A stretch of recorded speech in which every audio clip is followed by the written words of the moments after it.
Brylan interception early on. I know you've told me you've been working on the jugs machine, even with the cast on. Just take me back to that play and how hard you were fighting to get that ball away. Yeah, I mean, I wish I had two hands, honestly. But it was a good play.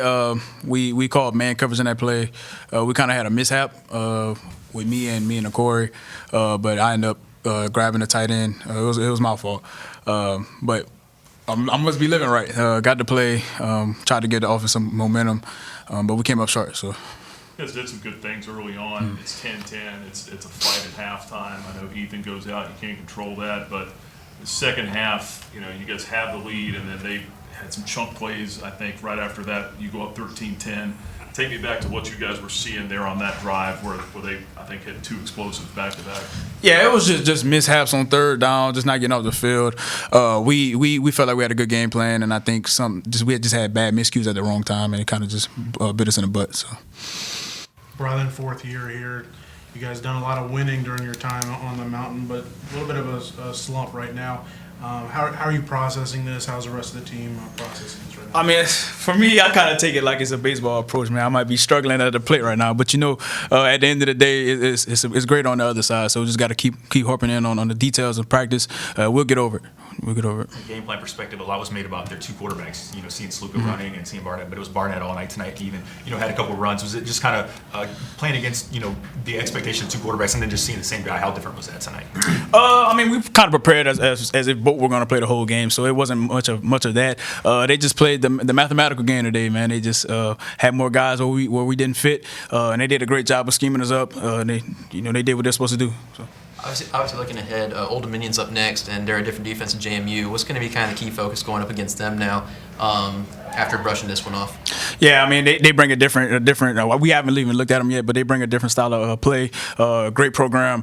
I think we just have to hone in on the details. I think that's the thing with us. I think we get to a point where it's the details that matter. It's always that one play where we don't do what we normally do as far as details wise in our scheme, and it hurts us in the butt. But I think by the time we get to look at the film Sunday, Monday, we come out there, I think we'll be ready to go. Do you feel like you guys made improvements from last week to this week, even though the box score won't say it? Yeah, definitely. I just think that we're just not putting it all together.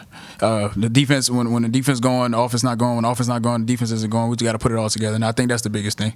Who are the leaders right now in the locker room that are, yourself? Yeah. I see Damon talking a lot out there. Who are some of the guys right now, especially on the defensive side, that are kind of rallying everybody? Yeah, me, Damon, Joe, Corey, CJ Brazil. We trying to all just keep everybody in the right space of mind. I think that's the biggest thing, man. We just got to make sure that we just keep putting it behind us. We almost there. Now, obviously it hurts, but we get past that hump. We're going to get past that hump. Part of the slump, you guys have had good first halves, and then over the course of the game, the defense seems like it's leaking a little bit more as the game goes on. Where is that attributed, and how do you guys go about correcting that? For me, I think it's just adjustments. I think I would say the opponent is seeing is maybe something that we probably didn't adjust to, which I could be wrong, but I just think it's the adjustment part of it. That's an easy fix to me. Like, I think if we go back and just look at the film and see what we did, we're just not putting it together. I think that's the biggest thing. I think everybody can see that. We just ain't putting it together at the right time, and it's hurting us right now. So, you guys still feel like, obviously, you have a lot to play for. I mean, this thing's not even halfway over yet, but just keeping that mentality, that mind space, like you were alluding to here with a game coming up and then a bye week. I mean, how important are these next couple of weeks here before you get back into conference play? It's very important, man. Like I said, man, we're going against a great opponent next week. We just have to figure it out. I think if we figure it out before we get to conference play, we'll be a dangerous team. But it starts Sunday. It starts tomorrow. Going in the film and watching what we need to do. It goes out there Monday. We have to do something differently that we haven't been doing before, obviously. Like, if we doing the same thing, we living in the world of insanity if we don't go out there and try to do something different, you know what I'm saying? So we just got to go out there and just play together. I think that's the biggest thing, too. I feel like sometimes we tugging it one way, tugging the other way, but I think with the group of guys that we have, we'll figure it out. I know it's not your unit, but when you have your starting quarterback go out like Vasco did, is that a hit to morale, or is that, we feel like the defense has to be a little bit more perfect, play a little bit better in order to carry the offense around? how it was in the locker room? No, I wouldn't say we have to play perfect. I just the thing with me, and I would say a lot of the guys on the defense is just get the ball back to the offense, give them a chance. I think that's the biggest thing.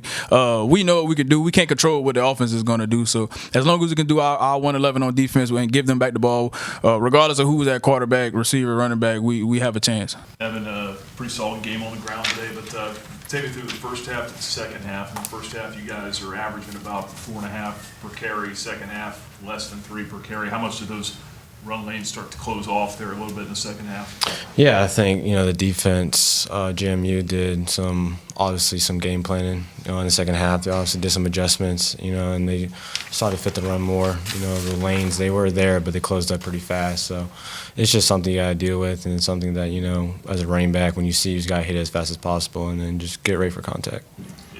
Not to make excuses, but Vasco goes down at halftime. It's a different look in the second half. Were they giving you different looks in the second half than the first? No, sir. They're giving us the same looks. Going with Vasco going down, that was a really tough loss. He was a really big engine there in the first half, but no, they weren't giving us nothing that we didn't see in the first half. How do you guys rally at that point? Whenever you played a lot of football, I'm sure you had a quarterback go down. What's the message there in the huddle? How are you guys trying to rally? Yeah, you just gotta pick up the next man up. Mike. We were all very supportive of Mike. When his number was called, we were all like, "Hey, let's go! It's your time." And we had full confidence in him. Going in, we felt like we had full confidence, and we knew that with Mike in the game and Vasco out, we could still have a chance to win that game. Having 3 straight losses, how do you guys try to keep it together and battle back from this? Yeah, we're going through a little bit of adversity right now, but all we gotta do is just it's on to the next game. We gotta figure out what went wrong, fix those mistakes, and we gotta figure out what went right and build off what went right. It's hard. 3 straight losses is definitely hard mentally, but we have a mentality here called strike the stone, and we're gonna go through adversity. But the whole mentality of that is just no matter how much adversity you go through, you keep pushing through all of that so that you can come out stronger on the other side. If Vasco can't return for the next game, is that going to have a different effect on how y'all play, or is it going to be kind of the same mindset going into the Old Dominion game next week? It's going to be the same mindset. Same mindset. Next man up. We like I said, we have full confidence in Mike, and it's going to be the same game plan. Just 3 of 14 on third down conversions. Just what's the key from the player's perspective on trying to sustain drives and keep some kind of momentum to at least get your defense a little bit of a break there? Yeah, we just can't be. I'm sorry, can you repeat the question again? Yeah, just the mindset of trying to sustain drives offensively so that you guys can not only get momentum but also give your defense a break a chance to catch your breath as well. Yeah, it's just about sustaining drives, eliminating mistakes that could possibly hurt us. The defense is out there, in the first half to play a really well game, and it's unfortunate that, the offense couldn't sustain drives, but, at the end of the day, you have to be able to, to be able to give your defense a rest and also to kind of put pressure on the other team as well. So we just got to get in there, fix mistakes, and we'll be able to sustain drives. Do you guys feel like you've made improvements from week 2 to 3 and 3 to 4? Do you feel like that there's things that maybe you're not getting wins, or maybe it's not showing up in the scorecard, but do you feel like that there have been improvements, and can you identify some of those? Yeah, I definitely think there's been improvements, from week to week, but I think it's just the little details that are still getting at us. We just got to go in there next practice and just really hone in on those little details and really perfect those little details. But there's definitely been some improvements, week to week. This is your first year here in Lynchburg. Obviously, you've kind of broken out of the running back room, 17 carries again tonight. From a leadership perspective, especially with the quarterback down, do you feel like an obligation to maybe step into a leadership role? Obviously, you've assumed so much in the running back room. Do you feel like that maybe is what this team needs, is somebody else to step up into that? Yeah, I don't think my leadership role really increased when Vasco went down because I feel like everybody has a voice on the offense, right? I think, when someone like Vasco goes down, you kind of just got to rally behind all your guys, right? You just kind of like pick each other up, like, hey, we're good, we're still in this game. No one, just because one guy went down doesn't mean the ship has sunken. So it's just about just rallying everybody together and knowing that hey, we still got a game to play and we still got a game to win. Knowing the conference play is coming up again here pretty soon, you've got one more in-state game, you get a bye week after that. How important are these next couple of weeks to try to get it ready for conference play? Yeah, these next games are going to be, next week's going to be very important.